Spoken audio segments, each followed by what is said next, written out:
Morning, folks. I hope everyone's doing okay. As you can probably see from the wall, the sun is shining and we are going to play some Abel in G major. So, this is the Minuet from the end of the sonata that we've been looking at recently. Let's think about it from a fingering and bowing point of view first, and then we're going to think about it from a minuet style point of view to just think about how that might inform the way that we play it. So from the top.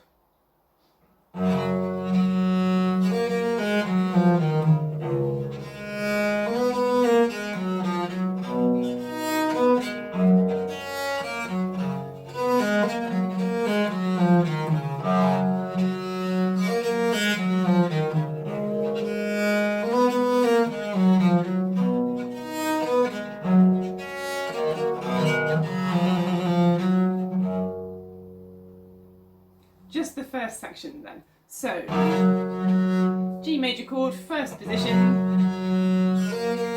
and look how long that G can stay down for at the top of that chord. It goes down at the very beginning of the piece, and it stays there. When you get to the bottom string, there's not an awful lot of time to get all the way down there and all the way back. I think it's a good idea to move the instrument forward. So as you're coming down this scale, you bring the viol forward so the string is closer to where your bow was to start with. So you've got less far to travel just with the bow, and then all the way back up. Do move the instrument forward, move it back again when you need to get to the A string. I would consider these pairs of quavers being on the same string as each other. So a 4 for the A. Don't really need to move to get to the C, do we? It's not like playing the bottom strings. Should be easier to find. But maybe for the G. Flexibility here, just a bit. Crucial that you hold the D down there. Really nice 7th harmony. And this is just like the top. Move forward. 4th finger. Forward a bit maybe.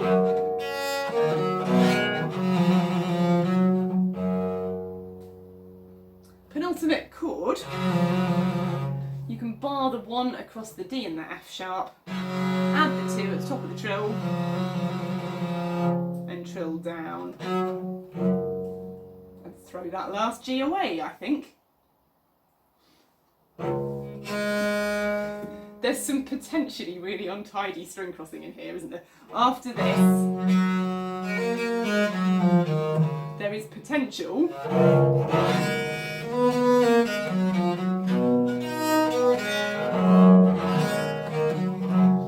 lots and lots of stuff to get in the way. I think there are 2 things to think about here that will help, and one is to be speedy in the way that you string cross. So speedy in a forwards and backwards direction rather than in a left and right direction. So the speed at which you get round the instrument from top to bottom and back again. You've got to be quick about it, and it's a forwards and backwards movement, not a sideways one. And not an up and down one either. Forwards with your right hand, backwards with your right hand, and as we say sometimes, just moving that instrument forward will reduce the distance you've got to travel. So speed of movement that way, and then shortness of bass notes. If you play a long bass note, you're leaving it ever so late to get back for the second beat of the bar, so the shorter you play, and it will ring for hours, and they're always open strings, open C string, open G. So they'll go for a long time without you needing to keep the bow on the string. Like, imagine playing pizzicato and then you've got loads of time to find the top part. Shall we play it together? Nice and steady from the top, just with those things in mind. So we'll try 1, 2, 3. 1, 2, 3. Short.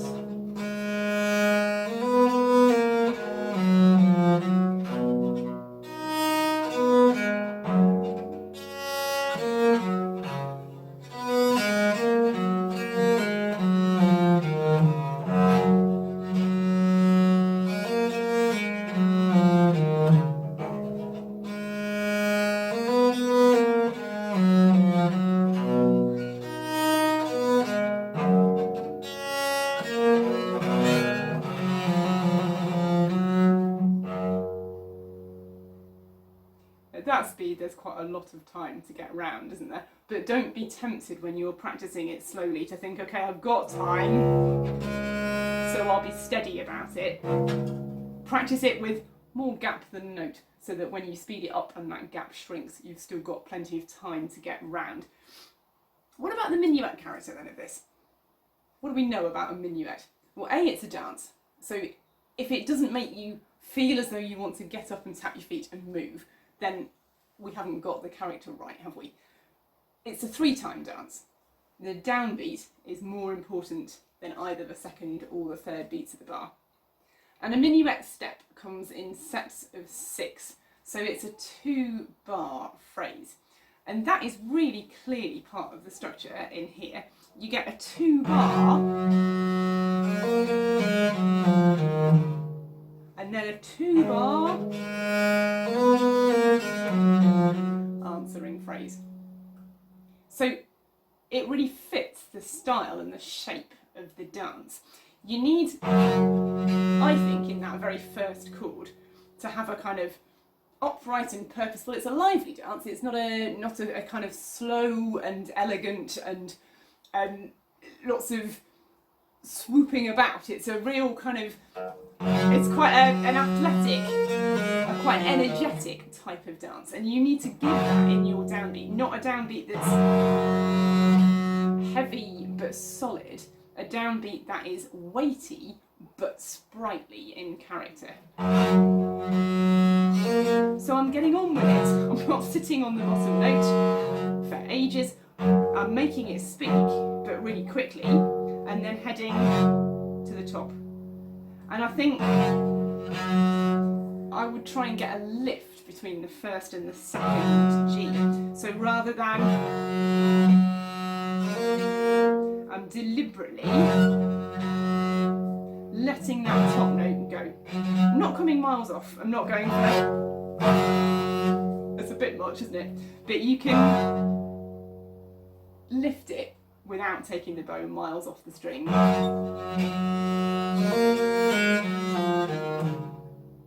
And then there's a poise about getting that next downbeat. It never needs to fall forward because we're worried about getting there. It can have real poise to it.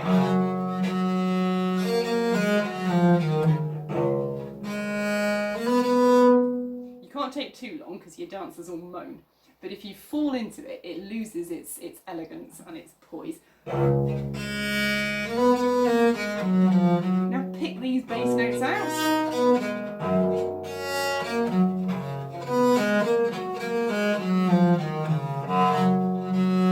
So it's really actually helpful, and it's really quite written in to the structure of the phrases and the shapes in here, that minuet style character. And we've got to keep that in mind as we play it. The beats that need to be weightier and heavier, the beats that can be thrown away, and the need for poise and never feeling like you're falling forward into the next bar. Let's try it from the top. Tiny bit quicker than we were before. Full of elegance and grace. 1, 2, 3.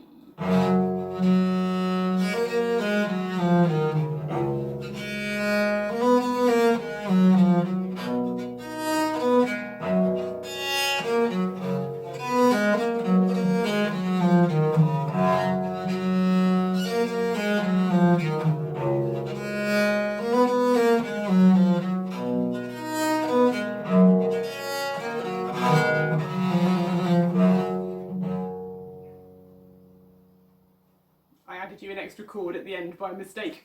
There. It's not really there, is it? Do you get the idea of that? 1, 2, 3, 4, 5, 6. Really crucial to keep that going. Let's look at the next section.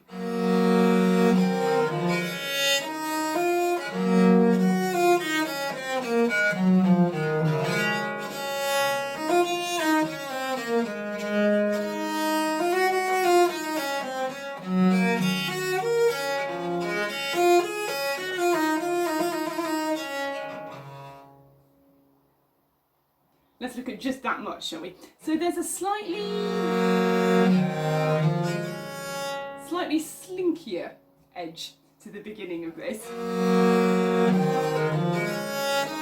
In the way that rises, but with still 1, 2,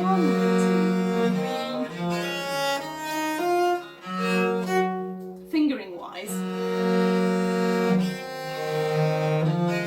There's not much choice, is there? And it fits really nicely. There's perfectly enough fingers. A 3 on the C sharp and a 1 at the bottom.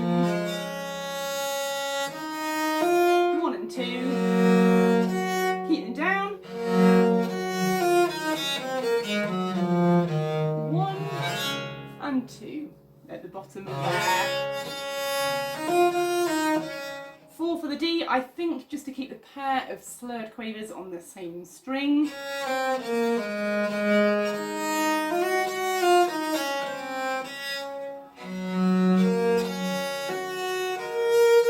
Worth spending a bit of time knowing where that B is at the top. I'm thinking of having my second finger on the top fret and using that as the measurement. So you're shifting, absolutely crucial that when you shift you take your thumb with you. If you move your first finger but you leave your thumb back here somewhere, this is absolutely never going to reach that top B. So move your thumb with your second finger. So my thumb is now here on the back of the fingerboard so that I can reach that 4 at the top. Nice open string, conveniently to get yourself all the way back down. And this is fine, isn't it, there? Again, take your thumb with you. Just get into the habit now that wherever your hand goes, your thumb goes with you. Otherwise your fourth finger will not reach. And that's it, fingering wise.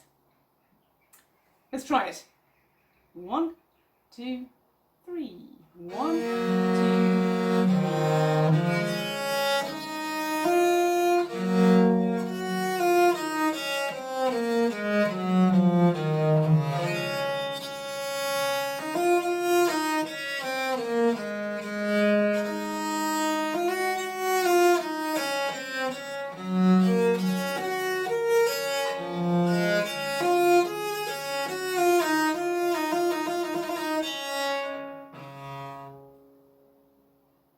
In your trills, how long do you dare make the appoggiatura at the beginning? You can't.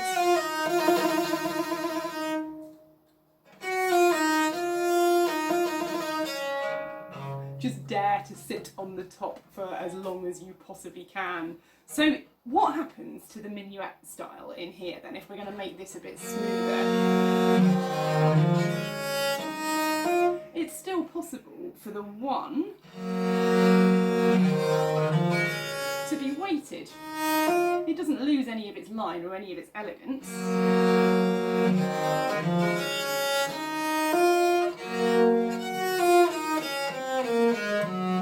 And this is like the beginning where I think there's got to be some lift on that chord. So don't spend hours on the base of it and make the top note lifted into the second one.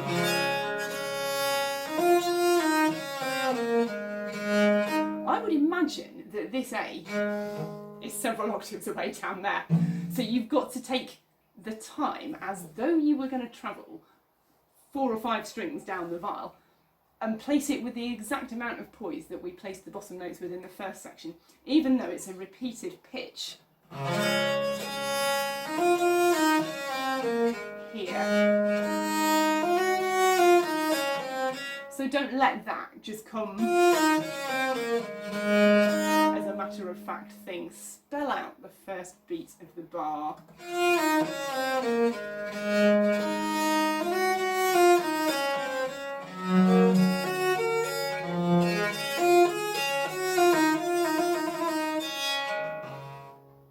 So all the while conscious of where the ones are.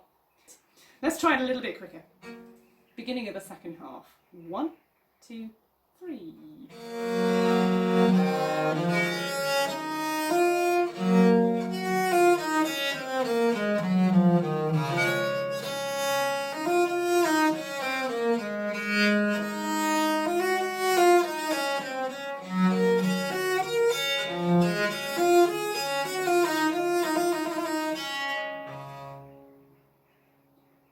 for a second.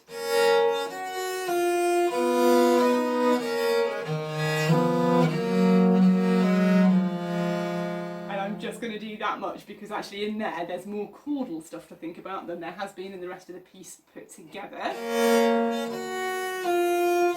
It's all right to start with, isn't it? You've got enough fingers for this to work out nicely. Move your 1 across for the B at the bottom of that pair. So now, I would practice that 4th finger to 2 and 1. And then you need the same fingers again, the same pair, but swapped over. 1 and 2, 2 and 1. Swapped over between those 2 chords. There's no other way to do it. So you can just practice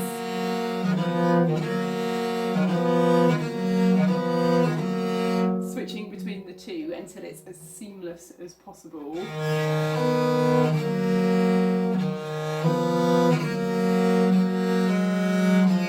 in the last bar of it,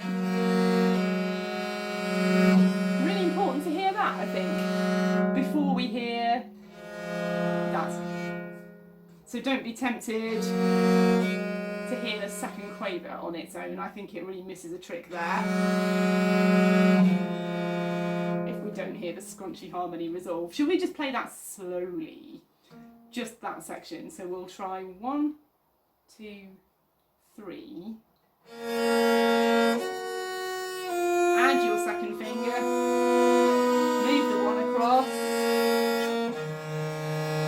Swap fingers. Hear the dissonance. And resolve it. Here it comes again. 1, 2, 3.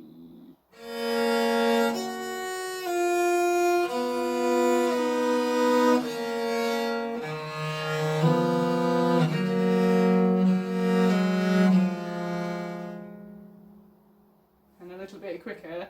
1, 2, 3. 1, 2, 3.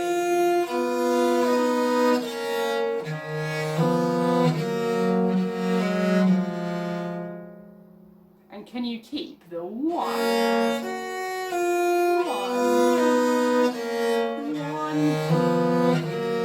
1 as the sense of pulse as we go through? Let's try it once more and we'll go on. 1, 2, 3.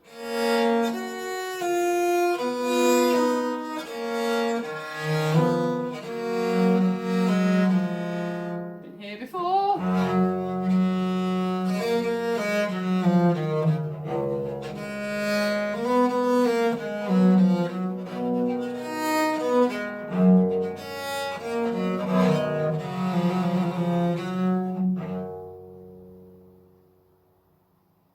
How long does that last note carry on sounding for? How much poise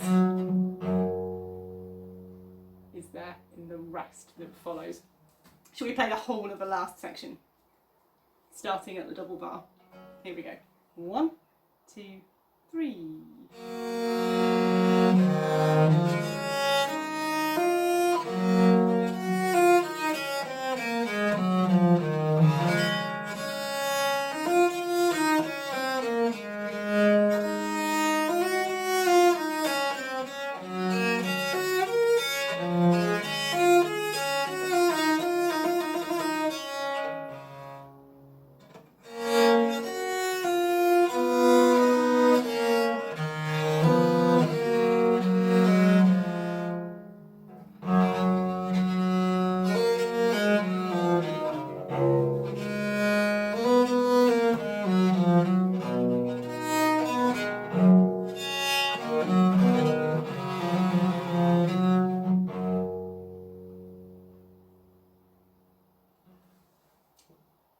Here's the whole thing then from the top.